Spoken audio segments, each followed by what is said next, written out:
Apa itu madrasah? Apa yang terbayang saat disebut kata madrasah? Sebagian orang punya kesan bahwa madrasah identik dengan bangunan kumuh, anak-anak lusuh, hanya belajar agama, tidak bisa sekolah lanjut, atau generasi Islam yang kaku dan radikal. Lulusan madrasah identik jadi ustadz, guru ngaji, atau pegawai rendahan. Orang tua yang mengharapkan anaknya jadi dokter, insinyur, atau bekerja di perusahaan multinasional biasanya tak akan menyekolahkan anaknya ke madrasah. Madrasah juga sering dianggap jadi pembuangan anak tak berprestasi karena anak berprestasi masuk sekolah-sekolah umum favorit. Betulkah demikian? Marilah kita lihat fakta-fakta yang akan mengubah pandangan Anda tentang madrasah. Jauh sebelum ada pendidikan formal, madrasah sudah jadi model pendidikan yang dijalankan berabad-abad. Jauh sebelum UNESCO menggaungkan konsep lifelong learning atau education for sustainable development, madrasah sudah memulainya. Madrasah menjadi tempat belajar bagi semua jenjang usia. Raudatul Atfal untuk tingkat TK, Madrasah Ibtidaiyah untuk tingkat SD, Madrasah Sanawiyah untuk tingkat SMP, dan Aliyah untuk tingkat SMA. Semuanya berijazah yang diakui negara dan bisa melanjutkan ke jenjang pendidikan manapun. Seiring perkembangan zaman, madrasah terus berinovasi. Kini madrasah mulai dirancang untuk menjawab kebutuhan masyarakat. Untuk mengatasi kelangkaan ulama, dibuatlah madrasah keagamaan. Untuk mencetak ahli sains, dibuatlah madrasah insan cendekia. Dan untuk menjawab tantangan dunia industri, usaha, dan perbankan, dibuatlah madrasah vokasional. Singkatnya, madrasah adalah sekolah formal dengan berbagai keistimewaan. Tak hanya melatih skill, tapi juga membentuk karakter peserta didik menjadi pribadi yang santun dan menghargai keragaman.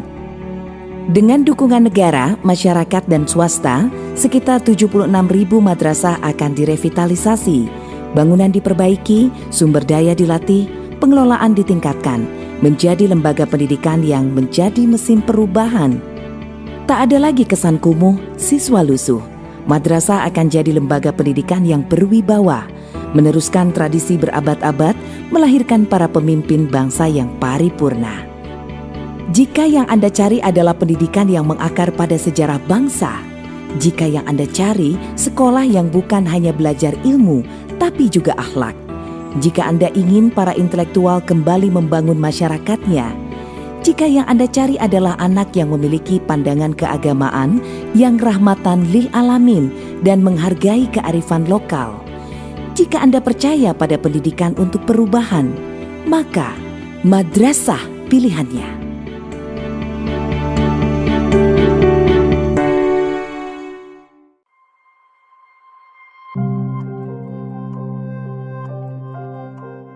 Tidak sedikit dari kita bertanya, mengapa Kementerian Agama hadir menjadi salah satu kementerian yang mengelola pendidikan di Indonesia?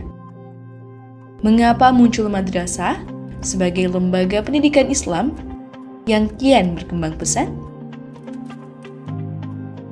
Ada sejarah panjang di balik hadirnya Kementerian Agama di Indonesia. Realitas politik menjelang dan masa awal kemerdekaan menunjukkan bahwa pembentukan Kementerian Agama memerlukan perjuangan yang tidak mudah. Kita coba mundur sejenak pada masa ketika Jepang menduduki Indonesia. Jepang menawarkan untuk mengantarkan Indonesia menuju kemerdekaan dan meminta para pejuang bangsa Indonesia untuk membentuk BPUPKI atau Badan Penyelidik Usaha Persiapan Kemerdekaan Indonesia. BPUPKI berisikan anggota yang terbagi menjadi dua kelompok, yaitu kelompok nasionalis dan kelompok agama.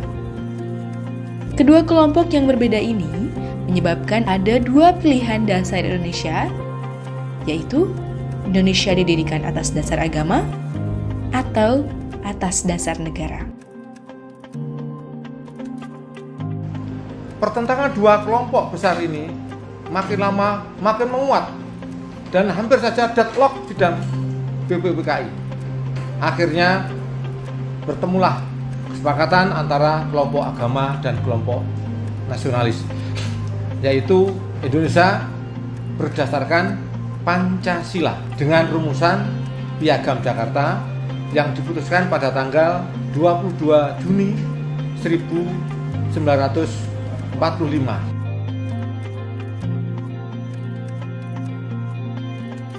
Setelah berhasil menemukan titik terang dengan Piagam Jakarta untuk menjembatani perbedaan pandangan dalam agama dan negara, tantangan lain muncul saat perumusan Pancasila. Namun, dari Pancasila inilah Kementerian Agama hadir dan menjadi jembatan emas kelahiran negara Republik Indonesia. Pancasila berdasarkan Piagam Jakarta ini menetapkan sila pertama adalah ketuhanan dengan kewajiban menjalankan syariat Islam bagi para pemeluknya. Sila-sila yang lain sama dengan Pancasila berdasarkan Undang-Undang Dasar 45. Namun ternyata setelah ketok palu ini ada tokoh dari Sulawesi Utara bernama Latu Harahari mendekati Bung Karno. Bung, kalau sila pertama ada tulisan kewajiban menjalankan syariat Islam, kami nggak setuju. Kami dari Timur tidak siap bergabung dengan Republik Indonesia. Kalau itu dipaksakan, kami nggak bergabung. Maka mohon tulisan itu diubah. Akhirnya demi bangsa dan negara, Bung Karno dengan kepiawaiannya luar biasa melakukan pendekatan dengan tokoh-tokoh agama. Di situ ada Bapak Kiai Haji Wahid Hasim, ada Bapak Kiai Haji Agus Salim, kemudian ada Bapak Kasman Singodomujo dan sebagainya. Bung Karno bicara dengan mereka. Bung Karno punya ide, begini saja, sila pertama kita coret 7 kata dan diubah menjadi ketuhanan yang Maha Esa dengan konsekuensi. Nanti umat Islam kita berikan satu kementerian yang tugasnya adalah untuk menjamin pelaksanaan syariat Islam. Sepakat bahwa 7 kata sila pertama dengan kewajiban menjalankan syariat Islam bagi para pemeluknya dicoret, diganti dengan ketuhanan Maha Esa dengan konsekuensi didirikan Kementerian Agama. Lalu, mengapa Kementerian Agama juga mengelola pendidikan? Sejarah awal Kementerian Agama pada saat itu memiliki 4 fungsi utama, yaitu pendidikan Islam, pernikahan, peradilan, dan haji. Dari situ, pendidikan Islam terbagi menjadi pendidikan madrasah dan perguruan tinggi keagamaan Islam yang berkembang hingga saat ini. Pendidikan Islam inilah cikal bakal yang melahirkan Kementerian Agama. Maka berdasarkan para perjuangan pendiri bangsa, dan ini benar-benar sebuah sejarah yang luar biasa, karena Kementerian Agama ini kesepakatan para pendiri bangsa melahirkan Republik Indonesia. Sekali lagi, Kementerian Agama lahir menjadi jembatan emas untuk melahirkan negara kesatuan Republik Indonesia. Maka bagi pejuang-pejuang madrasah, warga madrasah perlu memahami ini, dan kita nggak mungkin mengkhianati para pendiri bangsa yang telah mendirikan negara Republik Indonesia penuh dengan perjuangan yang luar biasa. Toleransi kesepakatan di antara mereka telah membuahkan dan melahirkan negara kesatuan Republik.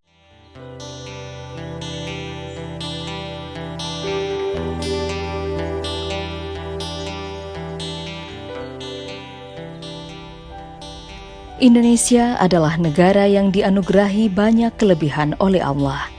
Selain kekayaan alam yang berlimpah, negeri ini memiliki keragaman etnik dan budaya. Di Indonesia ini, setidaknya terdapat 17.504 pulau, 742 bahasa, dan 1.310 suku.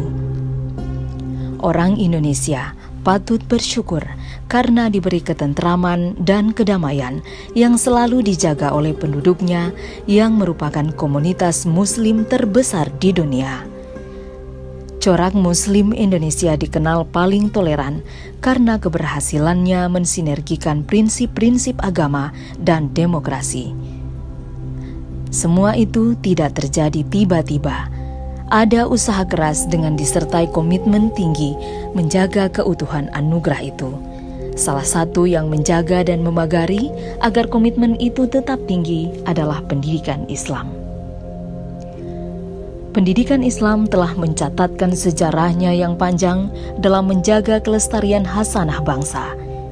Jauh sebelum Indonesia ini merdeka, pendidikan Islam diajarkan di surau-surau secara informal, kemudian dilembagakan dalam bentuk pesantren.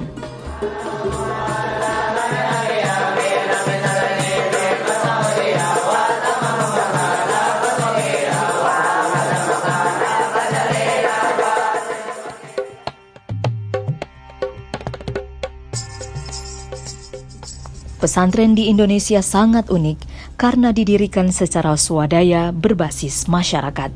Kemandirian inilah yang kemudian memberikan kekuatan, ciri khas, dan menjadi cikal bakal perkembangan pendidikan Islam di Indonesia.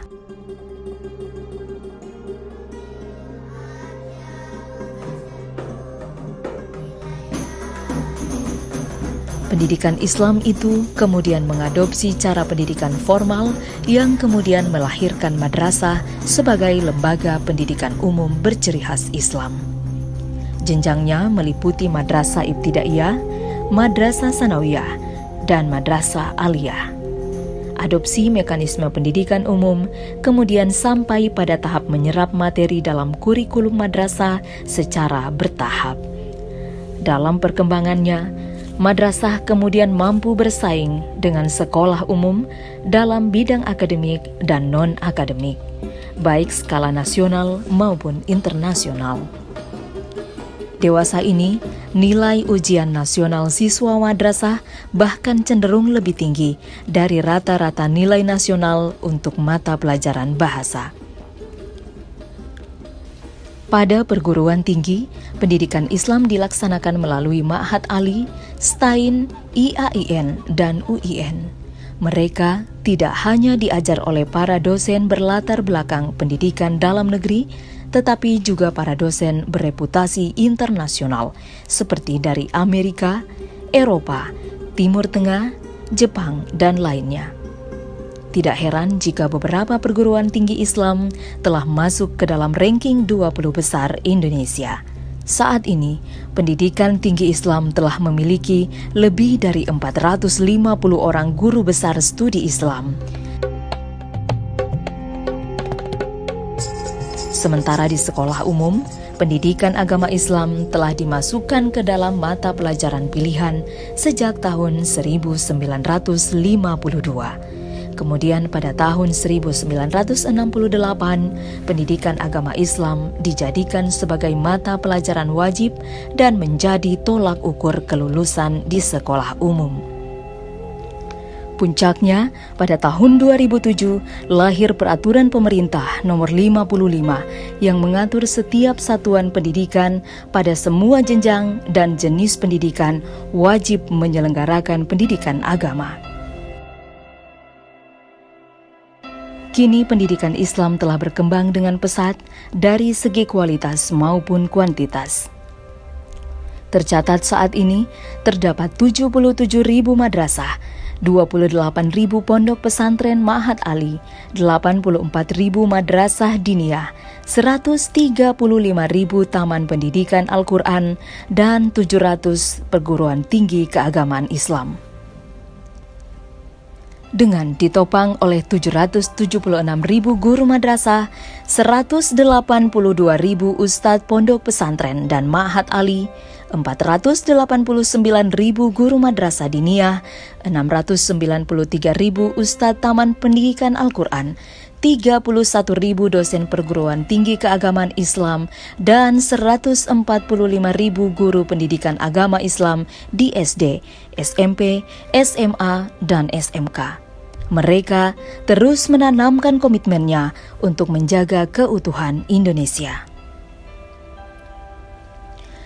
Mereka tidak hanya mentransfer ilmu pengetahuan, tetapi juga mengajarkan toleransi dan akhlak mulia dalam keberagaman. Sebuah pola hidup terpuji yang sangat bermanfaat bagi keberlangsungan Indonesia.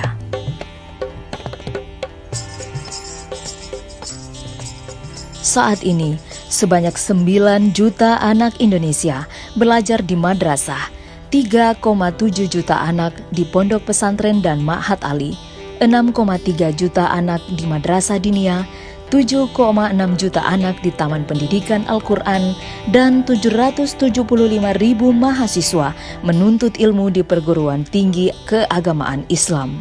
Inilah tunas-tunas bangsa yang akan menopang keberlangsungan Indonesia di masa yang akan datang. Hubul watan minal iman, cinta tanah air merupakan sebagian dari iman, adalah doktrin wajib yang terus digelorakan di seluruh lembaga pendidikan Islam di Indonesia. Kini, lulusan pendidikan Islam menyebar di semua lini. Merekalah para penjaga keberlangsungan Indonesia.